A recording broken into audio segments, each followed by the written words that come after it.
Тимовите на ВМРО ДПМН повторно се на терен. Денес недела се наоѓаме во посета на населените места Самуилово, Смолари, Колешино и понатаму продолжуваме во населеното место Зубово. Сево ова е во рамките на општина Ново село, каде што верувам дека челниците на државата, предводени дали од ДУИ или од СДСМ, никогаш не стапнале, особено во последните години кога се на власт. Она кое што е радосна вест, она кое што е добро, односно она кое што се обидува да го изреализира градоначалникот на Ново село, е токму нови викенд населби за овие населени места, односно познатите Смоларски и Колешински водопади, кои што верувам дека секој кој што посетувал Ново село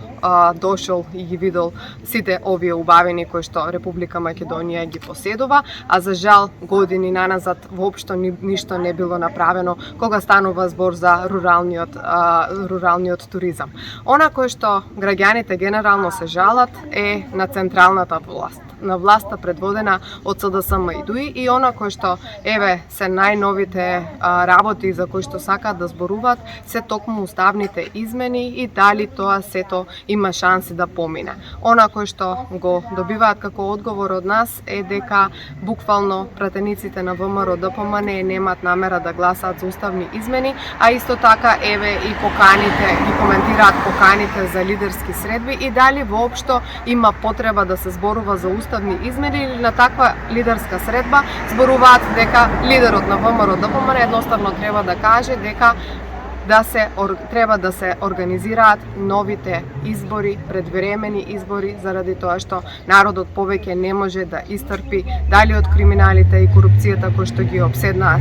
буквално сите сегменти на живење на македонскиот народ и институциите кои што буквално се заробени од страна на ДУИ и на СДСМ. Изборите дали предвремени или времени ќе дојдат и се разбира дека ВМРО ДПМН ќе победи, а тогаш ќе можеме да ги поправиме сите оние грешки кои што во моментот го тежнеат и го мачат македонскиот народ.